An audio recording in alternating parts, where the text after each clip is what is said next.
Dick diggity dog. This is your WWF 2000 No Mercy recap. WWF No Mercy 2000, excuse me. Coming to you here on Kicking Out at 2, as voted by all of you in the polls on social media. I've been loving it that you guys have been smashing the polls for these pay-per-view recaps from the year 2000. And joining me to, it's been a while since we've done one together, and it's always a pleasure. And let's get into it. WWF No Mercy 2000 with my main man, Dennis J. Levy. What's up, dude? Pleasure. Let's fucking do it. All right, man, let's do it. But before we do that, hit us up on social media, facebook.com/kicking out at 2. You can find pictures, videos, links to archive shows, and so much more over there, as well as our Twitter account at Kicking Out 2.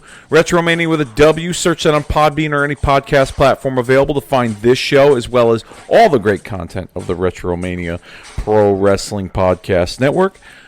Cool Truth with AC, marking out the days. Hulkamania is dead. Can't believe I just said that. Yeah. I know, right? Origins of Attitude, all evergreen content at your fingertips, anytime at your listening pleasure. So be on the lookout for all that stuff there. All right. Now, I must say, Dennis, we just finished watching No Mercy, and we sat down, clicked record, and what would the theme be? What would you before we get into the results and the action of this match? What would the theme be for you watching this show? Let's just say there was no sound. And we just walked. If we did like a watch along, I thought it'd be like a hardcore kind of theme. There was the first match was a tables match. Yep. The main event was a no disqualification. Yep.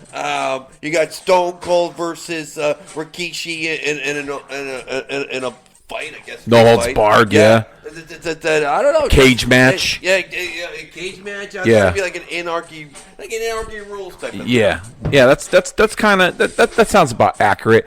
For me, and we'll go through it over the course of this recap. This didn't feel like a pay-per-view. Okay, this felt like a television special or a commercial-free extended version of WWF Raw is War. I couldn't agree more. And we'll get into that match by match. Starting off, let's just get into the recap, if you will. No Mercy 2000, Albany, New York, from the Knickerbocker Arena, which, by the way, the first concert I ever attended was a Grateful Dead show in that arena in the summer of 1995 with my father. I never thought in a million years that you'd go to my father wanted to take me. He's a Deadhead. Yeah. I'm I like a couple of their songs, but I'm not, Yeah, you're Quincy Jones. I get it. Yeah, maybe. I don't even know if that's Touch of Grey. Anyways, Morning Dew. I like that one too as well. Anyways, my father's a big Deadhead. Followed them for years. I think he, traveled and went to just about, a lot of their shows, when he was younger. Thought it would be a good idea to take me at 12 years old to a Grateful Dead show. So that was the first time I ever smelled marijuana. Okay, and that was the first concert I ever went to. In that arena, we were up in the Bob Uecker section, that's for sure.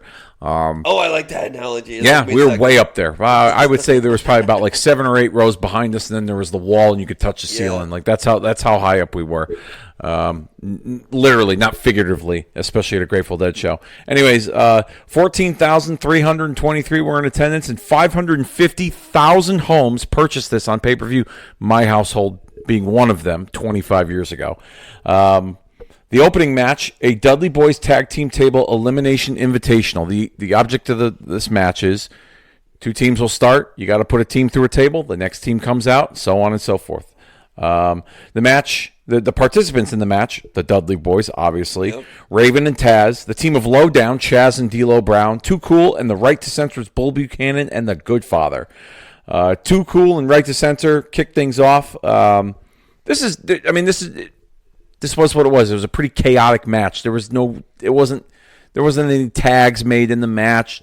All 4 guys were in the ring at the same time, which was fine with me. Yeah, sure. The first elimination comes when Scotty Too Hotty shoves Chaz off the top rope through a table as D'Lo missed a frog splash onto Grandmaster Sexay on the other side of the ring through a table, eliminating them. Up next, Taz and Raven, they're out to face Too Cool.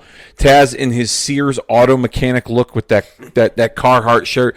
This wasn't my favorite version of Taz, and I didn't really care for this pairing of Raven and Taz. I felt like it was done because they had ties to the original ECW. What was your take on that pairing? I see. Originally, I liked it, and then he's called him like the Michelin Man or whatever.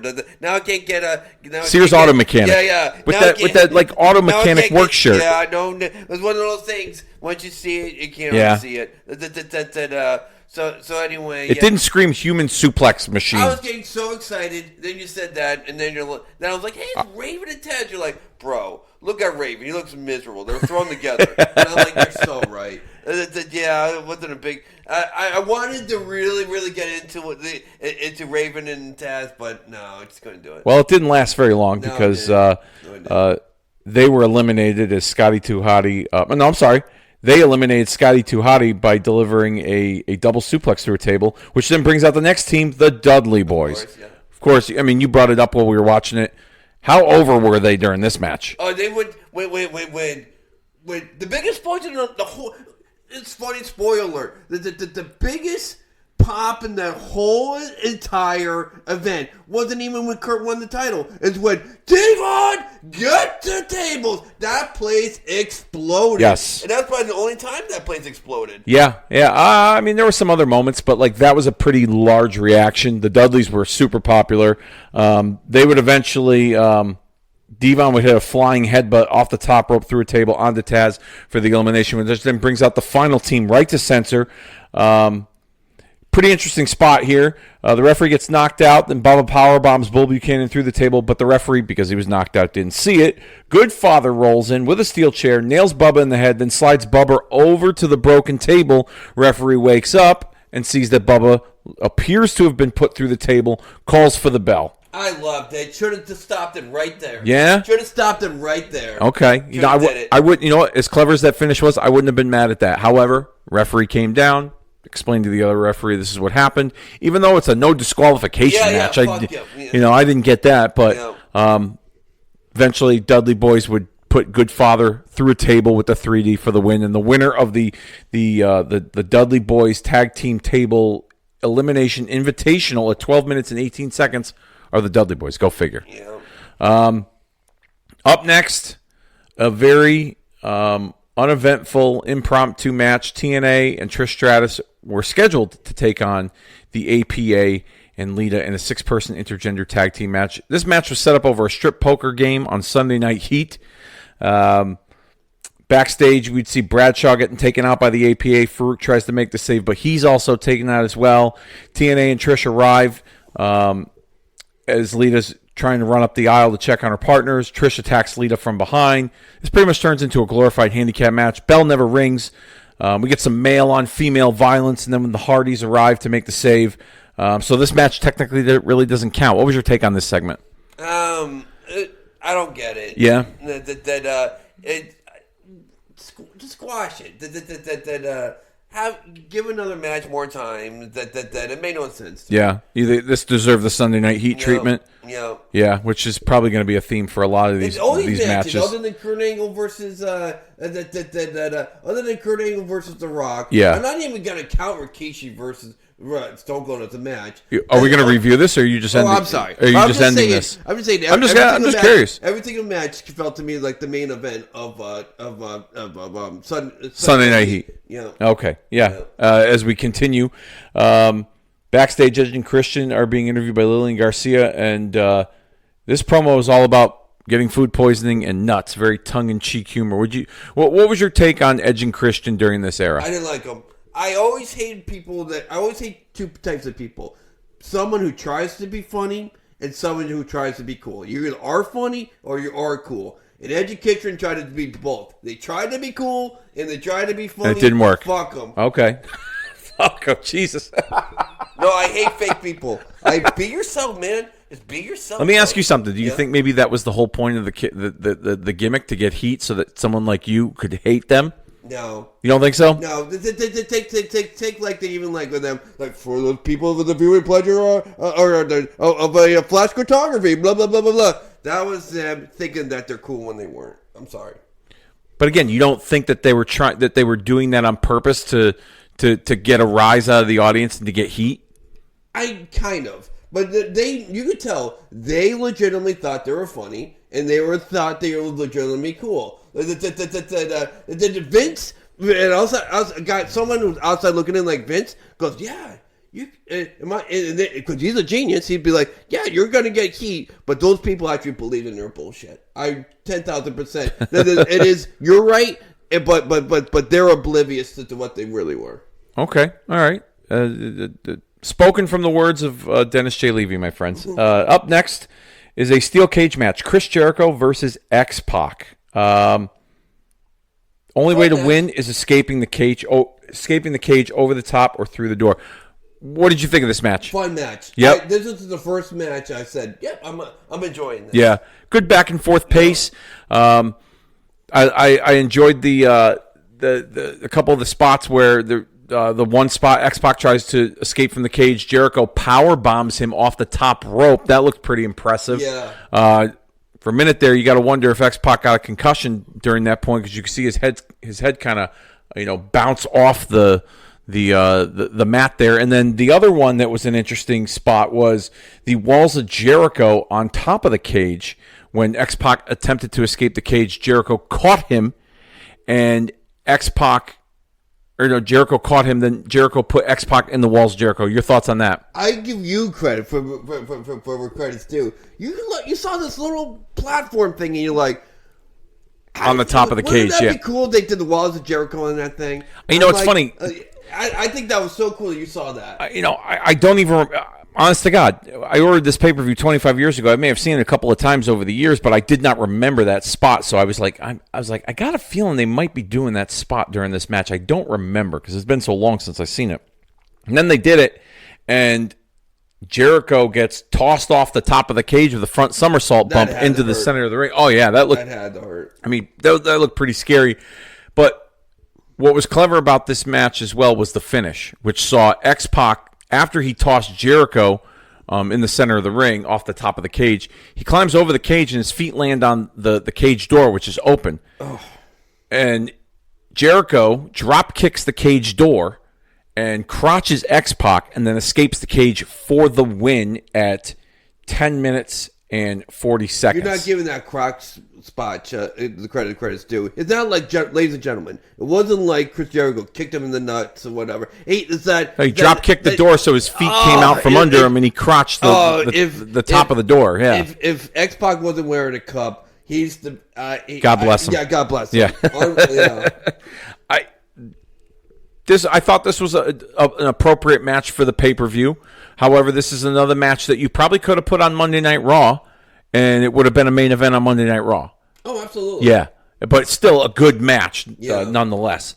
A match that probably deserved more time if you didn't do that stupid, Trish TNA Lita segment previously before. 5 more minutes of Chris Jericho. I would have hated it. Yeah. Up next, Rikishi. Well, we got Steve Blackman with his shirt off in WWF New York, demonstrating some sort of kendo stick demonstration. I don't even know what you want to call it. And then Mick Foley's confronted by Rikishi, who's wondering where Austin is, and Foley says if Austin's going to be here, he's always one step closer than you think, but if he does not show up, I will personally come down to the ring and declare the winner, which I kind of think we all know where that was going. Yeah. And then earlier in the evening, we see Mick Foley on Sunday Night Heat with Eddie Guerrero on the right to censor. And because Guerrero isn't cleared by doctors from an injury, right to censor will be in a tag team match. Val Venus and Steven Richards taking on Mr. Ass, Billy Gunn, and Chyna, which is our next match, an intergender tag team match. If you ask me, a very forgettable match. Yeah.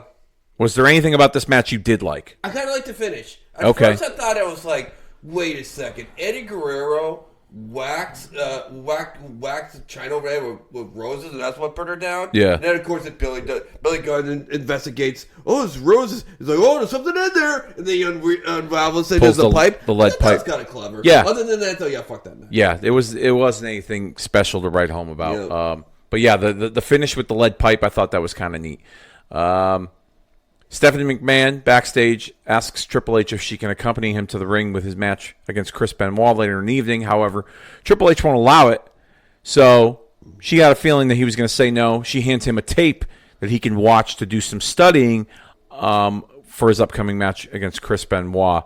And she says she's got to leave so she can go conduct some business with Kurt Angle. Triple H warns her that Kurt better keep things strictly business. And if you remember, Dennis, this was a month removed from the Triple H, Kurt Angle, Stephanie McMahon love triangle that in the Unforgiven recap that I had had done last month. Triple H and Kurt Angle wrestled in a no disqualification match, and Stephanie McMahon low-blowed Kurt Angle and chose to stay with Triple H, even though it looked like she had grown feelings for Kurt Angle.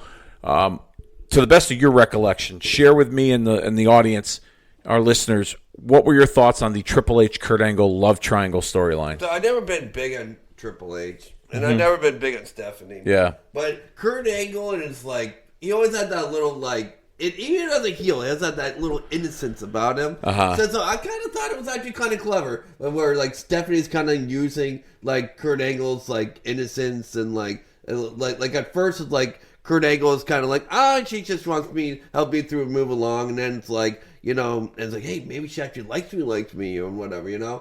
I thought it was a clever angle. As much as Triple H and Stephanie's never going to do it for me, but I appreciated that. I really did.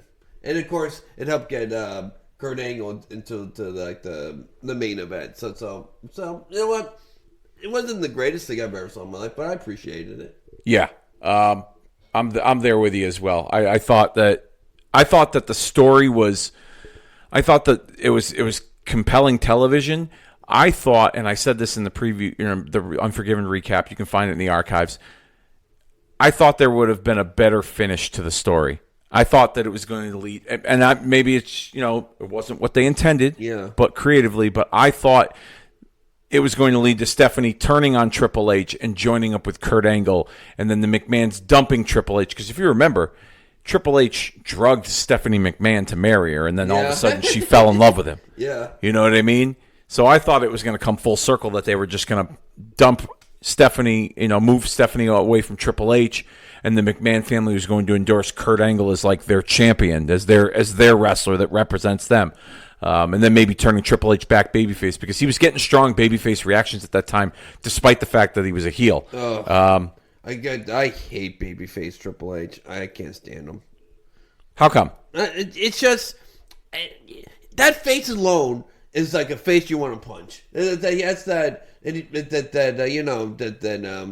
he's from Greenwich, Connecticut. Yeah. And like, you just that's a motherfucker you just want to punch. But granted, and as a babyface, he was still trying to be like, that's it, like him going over as a babyface. It's just him being an immature asshole. And like I said, when you're trying to be funny, for a guy like me, you're just no. Your standards are pretty high. Okay, like for example, Jim Carrey. That motherfucker is funny. Like that goofiness in it and everything. That's Jim Carrey being himself. Same thing with like Dave Chappelle, whatever, But babyface Triple H wasn't cutting it for you. No, absolutely not. Okay. That's fair. I mean, everyone's got an opinion. That's fair. I don't have an issue with it. I don't know. That's why I hated DX. You're one of the very few guys that I know that hate DX, because you take, let's go to NWO, right? The Scott Hall and Kevin Nash are authentically cool motherfuckers. Hey yo, you know what I mean? Yeah, and it's Kevin Nash fucking just being himself, fucking hilarious dude. The DX second, and like, that's not who. When you're trying to do that immaturity, or you're trying too hard, that I'm trying to be funny instead of not being naturally funny, I don't like it. I never will. The great mystery of this podcast, folks, Dennis J. Levy and his hatred for D-Generation X, amongst a lot of other things he has shared with us over the years that he's hated on this podcast. Something that you didn't necessarily hate, but you didn't love either, is this next match. Stone Cold Steve Austin against Rikishi, no holds barred. Rikishi calls out Foley to declare him the winner, since Austin hasn't arrived, but didn't last very long, because Stone Cold Steve Austin arrives driving his pickup truck through the arena to the ringside area. Share with me your thoughts on this match. I think it could have been so good. But granted, again, one of my biggest pet peeves at a pay-per-view is don't go backstage. Keep everything It was too sports entertainment for you? Absolutely. And then, of course, like... Did you not like the stipulation? I like the stipulation that this motherfucker just ran me over. Yeah. So yeah, let's have a street fight. Yeah. But it doesn't have to necessarily be in the streets. Correct. Have it around the ring. Yeah. Hit yourself with the bell. Hit chairs and brass knuckles. Whatever. Just don't go outside. And then the finish is Stone Cold, of course, about to run over Rikishi. Then out of nowhere, here's his police car. Then boom. Then once he hits that police car, here's 20 other police cars. Jesus. And it's like, what the fuck? Yeah, it was a lot. It didn't feel like a pay-per-view match, that's for sure. Austin didn't even wear his traditional black wrestling trunks with the vest. He came out in a t-shirt and jeans, and it was pretty much a street fight. Let me stop you right there. Yeah. I actually love when people do that. When you were in a street fight, I didn't mind that part either. Yeah, when you if you wear your like this is a fucking street fight that you want to bash someone's face in. You're not gonna wear your wrestling trunks. I agree. Yeah, so I agree. That. I like that especially over the years when they've done when they've had. They'll do the come as you are street fight rules where the guys will be dressed especially in the NWA in the old matches, like Dusty Rhodes would come out with the jeans and the cowboy boots and he had the knee pad over the cowboy boots, and the Horsemen would wear, they wouldn't wear their wrestling gear. They'd wear, like Arn Anderson would wear a t-shirt and jeans. And I remember a number of years ago, Jericho and Punk wrestled on a pay-per-view, and it was a street fight. It was a Chicago street fight, and they both wore jeans and boots and a t-shirt. And Punk it was like an homage to those old come as you are, sanctioned street fights. And Punk had the knee pads over the jeans, and it was it looked very, I guess you could say, real. It wasn't gimmicky. Yeah, exactly. It wasn't gimmicky pro wrestling. So I didn't have a problem with Austin coming out wearing his street clothes. Rikishi was wearing his normal ring gear, whatever. That's fine. But again, this did not feel like a pay-per-view match. This felt like a segment on Raw. And Austin eventually, the brawl was all over the place. A few sick chair shots from Austin to Rikishi. Rikishi got some color. Then he dragged him, put him in the back of the pickup truck, drove back to the outside of the arena, got him out of the truck, placed him on like a brick retaining wall. No, I'm sorry. No, that's fine. That's fine. That's all right. It's real life. Whoever that is, tell them they can go fuck themselves because you're in the middle of. My mother. Oh, it's your mother. Oh God. No. Oh my goodness. No. I'm so sorry, Mrs. Levy. I actually said that. Me and my mother, we have a very special relationship. Oh, I've heard. I call him. Contest is everything. Okay. When I mean, my mom would say something "Oh, the Vikings," I'm like, "Oh, you fucking bitch, shut up." And we got that relationship anyway. Okay. Anyway, Mrs. Levy would actually appreciate what you just said. So we're Irish, we're Irish, and we're mother son first, but we're best friends second. So good. We have that with special relationship. As long as you guys are, that's the context of your relationship, and you both are all for it. Then that's what makes it special. That's what you care about. Anyways, back to what I was saying before Mrs. Levy so rudely interrupted us. It didn't feel like a pay-per-view match. Felt like a segment on Raw. Austin was about to run Rikishi over when the local Metro Police show up. No guns drawn. You would think that they were about to see a vehicular homicide, and the cops get out of the car, the rent-a-cops, because they weren't real cops, although they had 12 or 13 cop cars with the lights and sirens, the whole deal. And you're not even drawing your guns because they didn't even have any guns. I don't think there was anything on their duty belt. I think you're right. I from what I recall, as we watched that, right. But it was a pretty wild segment. Like I said, not a pay-per-view match, but something that you definitely would see on an episode of Monday Night Raw. That's for sure. And you could tell too that, looking back on it in hindsight. First of all right, let's talk about before we get into the next match, let's talk about the reason why this match took place to begin with. Rikishi running over Stone Cold Steve Austin. It was revealed that Rikishi was the guy that ran him over. How in the world What are your thoughts on that on that reveal? Because I don't know. I don't understand how they came up with the idea. I was like, well, yeah, let's have Rikishi be the guy. Yeah, I wasn't a big fan of a lot of reasons. Yeah. Because Rikishi and Too Cool were so over, and they Yes. were so fun. Yes. So split them up. Yeah. That had so I was much, kind of. had so much more meat to it. I had that same feeling too. Yeah, they did. They shut that down way too soon. Yeah. So I'm mad at that.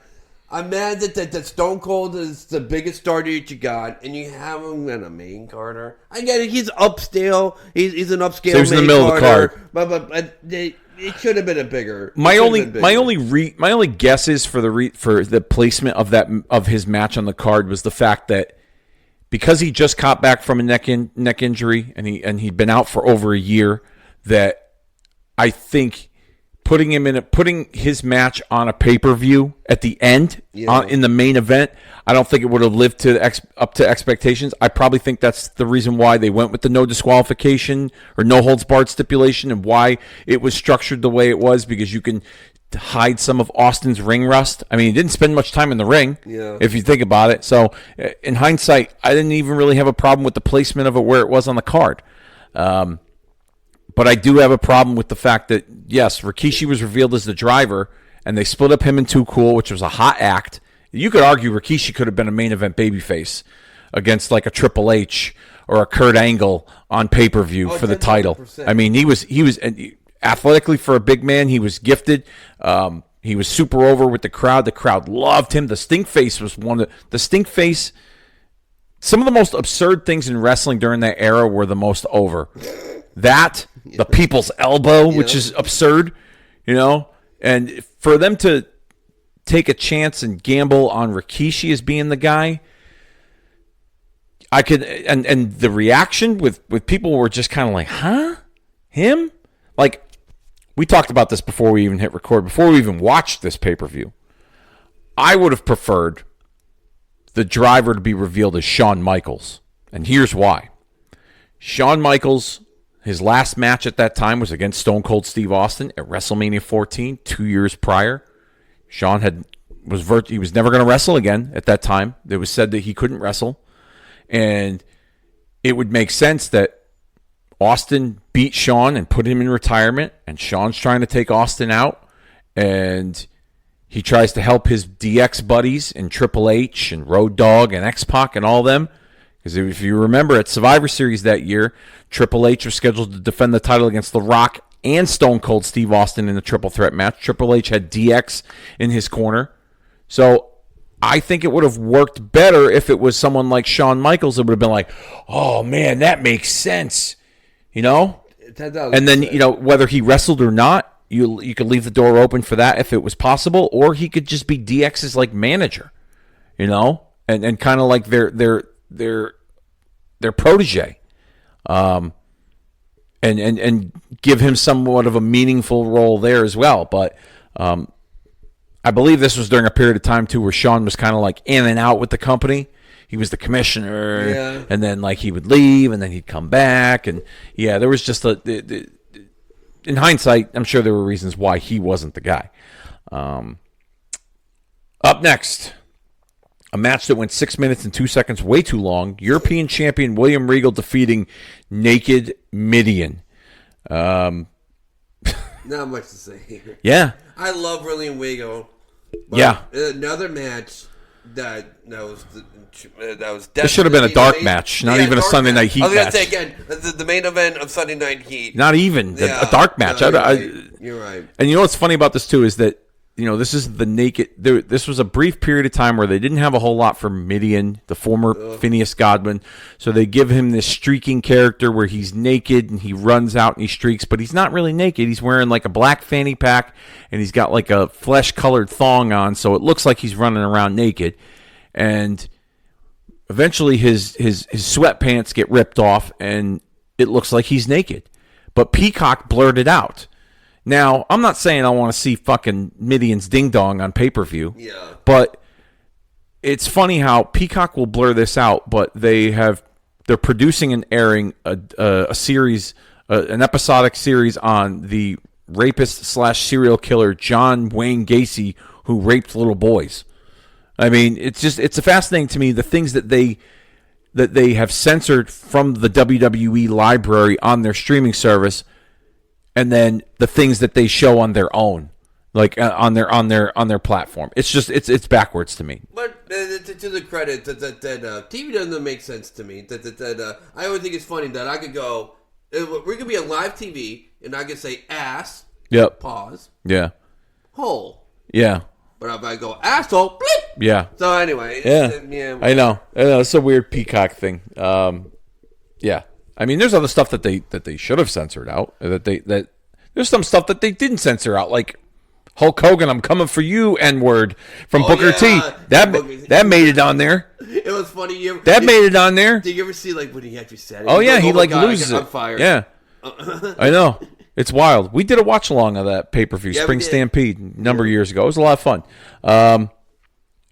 Up next, a funny bit with Kurt Angle interviewing The Rock from Sunday Night Heat earlier in the evening, where they kind of edit clips of various interviews of The Rock as his answers. I thought that was pretty funny. What about you, bro? So I would consider that interview kind of like the end of Act 1 of that pay-per-view.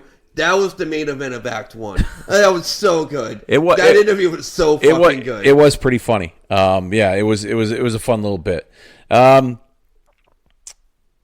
Up next, the Conquistadors, Los Conquistadores, taking on the Hardy Boys for the WWF Tag Team Championship.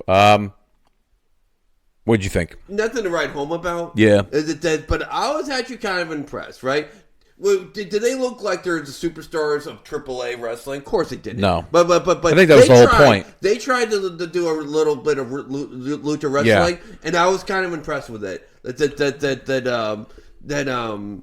An okay at best match. Yeah. Which kind of impressed me because it's kind of sucked because Edge and Christian wasn't wrestling their style. Yeah. But they tried a new style, which kind of impressed me, but also made it a worse match. If that makes sense. Yeah, I mean, this was the storyline where the Hardys had beaten Edge and Christian, and they were the tag team champions, and then they had another match, and they beat Edge and Christian in a cage match at Unforgiven the month prior. Check it out in the archives. Then the following night on Raw, they had a ladder match where they beat Edge and Christian in to keep the titles, and then I believe there was another match, if I remember correctly, where if Edge and Christian lost, they would never get a title shot again. Maybe it was the ladder match. I don't remember.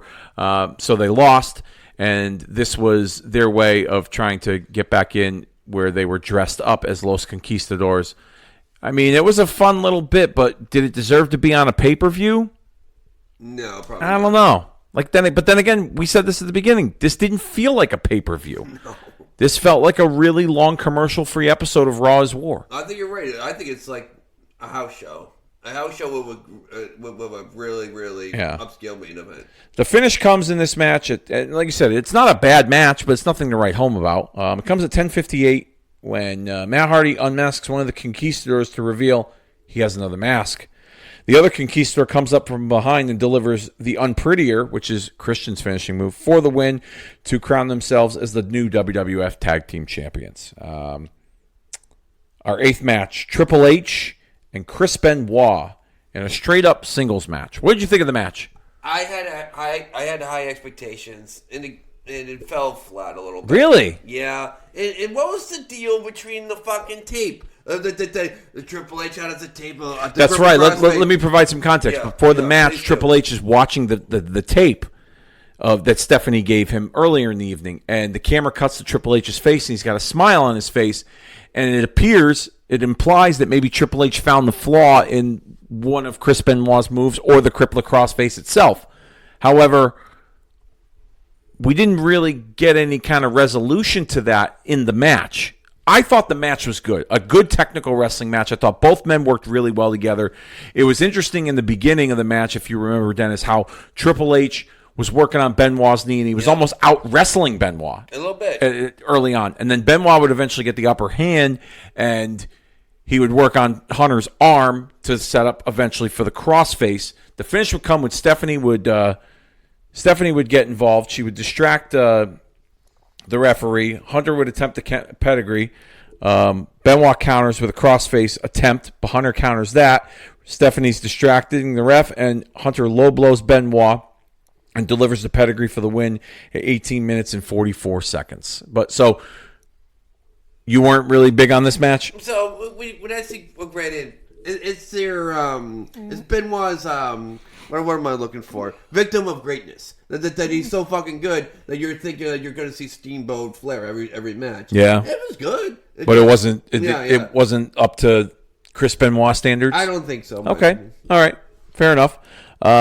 Backstage, Edge and Christian are celebrating with the Los Conquistadors over their WWF Tag Team Championship win. I thought that was a pretty nice touch. Nice touch. You can kind of see little hints that Edge and Christian were tired, and the audience can kind of tell, like, oh yeah, those guys were under the Conquistadors. It's some sort of big ruse, and et cetera, et cetera.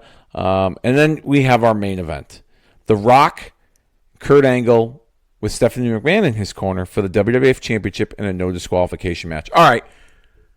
Fantastic match. Yep. Okay, these two fast-paced, high energy. They got great chemistry with each other. I can't recall a bad match these two had with each other over the years, but the psychology in the match.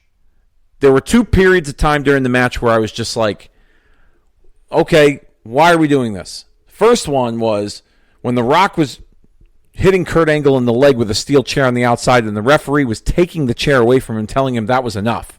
And then the second came when Stephanie threw the championship belt into the ring to Kurt Angle, distracting the referee in the process. Angle grabs the belt, and he goes to nail The Rock with it. It's a no disqualification match. Why do you feel the need to do that? Share with me your thoughts on the match and I want to address what you first said. All right, go ahead. Really dumb, ladies and gentlemen. Yeah, we have a no disqualification match, and Earl Hebner that whole fucking match blew it. Yeah, he kept on constantly going, "You can't do that. Bring it back in the ring." And he was trying to enforce a match that had no rules. Fuck you. Yeah. And Stephanie, who grew up in this business, yeah, knew better. No disqualification match. You don't have to distract the referee if you're gonna give your client a weapon or whatever the fuck. Yeah. That's it. Let him wail on it. And anyway, yeah, I was so disappointed in those two spots. I was. I didn't really. Yeah, I was just kind of like, I didn't. It didn't take away from the match, but I just noticed it was like, it's one thing, and I said this to you when we were watching this. Yeah. It's one thing if they did not advertise this match as a no disqualification match, but it was a personal rivalry between The Rock and Kurt Angle, and the referee decided, and let's say JR's on commentary and he says, Earl Hebner looks like he's going to let the rules fly and officiate up to his discretion so that these two folks can, these two fellas can get it all out of their system. You know what I mean? Like, if JR said that the referee was letting some of the rules go out the window, but it's not officially a no disqualification match, I think I would have been fine with those spots. You know what, a sack of potatoes? When you watch WCW, right, and you scratch your head, you're like, the ref just saw you do it with brass knuckles, and he's still doing the pin. Yep. You know what I mean? It's just so weird that during normal matches for WCW, the referees did less enforcement than what Earl Hebner did. And that's fucking bonkers. You're right. You're absolutely right. I agree with you. I totally agree with you.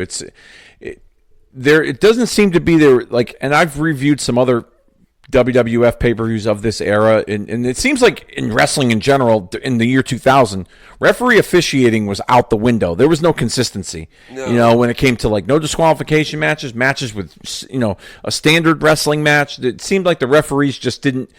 They wrote the rule book as they went along the way. 10,000%. WCW would crack me up. The referee clearly see this motherfucker hit a guy with a foreign weapon, but he throw him over the top rope. Ring that fucking bell. Yeah, I know. It did not make any sense at all.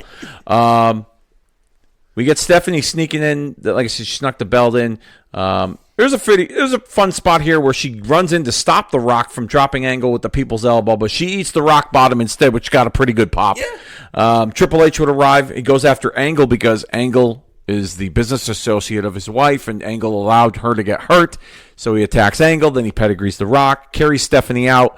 Rikishi eventually makes his way to ringside, but gets involved trying to help The Rock. Inadvertently nails The Rock with a super kick.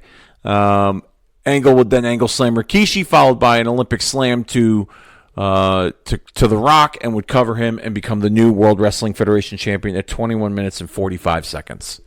Good match. Yes. But this was the most disappointing part of this match. It wasn't even the officiating with Earl Hebner or Stephanie McMahon. It's nothing happened. Nothing ever special happens in Albany, New York. For anything. So here's a world title the change in front of Albany, New York, and you're sitting on their fucking hands, which made me so angry. I asked you the question: name me one time the World Championship has ever changed in Hartford, Connecticut, and we couldn't. And we know that happened in Hartford. That place would be exploded. We'd be talking that till this day. And here's Albany, New York. And the reason why Dennis is providing let me provide some context. The reason why Dennis referenced our hometown of Hartford, Connecticut, was because the next night was Monday Night Raw from Hartford, and myself and my father took all 4 of us boys to attend that show. As a matter of fact, you can check that watch-along out in the archives. One of the very first episodes of Kicking Out at 2, when Team Rosenbluth attended Monday Night Raw in Hartford, October the 23rd, 2000. You can check that out. That was a pretty fun watch-along, and a pretty fun show in general, but to Dennis's point, I can't recall any time that there was a title change of the WWE, WWF championship in Hartford, Connecticut. But the crowd was all over the place for the match. But then when it came to the finish, it was very lackluster. I couldn't with the reaction, I should say. I'm like, guys, you live in Albany. Yeah, nothing ever cool ever happens in Albany, and you're sitting on your hands. I couldn't believe it. So let me ask you. Where would you rate this pay-per-view? What would you grade it? To be absolutely objective, there were some good things. Yep. There were some bad things. Yep. I didn't think there was no Fs. Yeah. There's definitely no A's. So I'll give it a solid C+. That's where I was going to. Yeah. C+, definitely.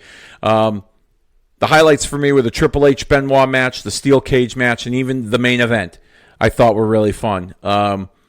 And to some degree, the Austin Rikishi no-holds-barred match. But everything else, you could have put that on an episode of Sunday Night Heat or a Monday Night Raw because it just didn't feel like very pay-per-view quality. This felt, and this was funny too, because over on the other channel, Vince Russo was the head writer for WCW, and this felt like a Vince Russo type of show. And it did. Where it was just where it was thrown together. Yeah, I think overbooked. Yeah, a lot of overbooking. So. I'm definitely going to give this a C+. Now, Dennis. Yep. I got a little homework assignment for you for our next pay-per-view recap for the month of November. Normally, on our last episode, I encouraged our listeners to go post, what they wanted us to cover, and I didn't put the poll up yet. However, I'm going to give you the reins. And I'm going to allow you to choose which pay-per-view that we're going to watch and then recap for our listeners. Now, here are the choices for the month of November in the year 2000. Okay. We have WCW Mayhem, which was headlined by Booker T versus Scott Steiner in a cage for the World Heavyweight Championship. All right. We have ECW's November to Remember, which was headlined by Jerry Lynn, Justin Credible, Steve Corino, and the Sandman in a double Jeopardy match for the ECW World Heavyweight Championship. Interesting. Okay. And we have WWF Survivor Series from November of 2000, which was headlined by Stone Cold Steve Austin taking on Triple H. We also have The Rock going one-on-one with Rikishi. Kurt Angle defending the WWF Championship against The Undertaker. And we also have a couple of Survivor Series elimination matches involving the Radicals, Right to Censor, the Hardy Boys, Edge and Christian, the Dudleys. So I'm going to let you choose what show we watch. Now, you can give me the answer now if you want, or we can wait and surprise our audience. You tell me. You know me. You got to give me the excuse not to pick an ECW event. And my boy just, I'm embarrassed I have to say this at this stage of the game. Now we find out he's such a big piece of shit. But as a kid, my favorite wrestler was Justin Credible. Yeah. So Justin Credible was in the main event. November to November never disappoints. Yeah. We're going ECW. All right, so our next pay-per-view recap for the month of November is November to Remember 2000. Justin Credible, Jerry Lynn, Sandman, and Steve Corino in a double Jeopardy match for the ECW World Heavyweight Championship. We're going to recap that show for all of you for the month of November. And I think we're done here. I think absolutely. we've recapped and we've covered all the bases here when it comes to WWF No Mercy 2000. So thank you all so very much for pressing play, hitting download, liking, subscribing, rating, and reviewing this podcast. And I think it's about that time that we put this one officially down for the 3 count. And we'll see you all next time.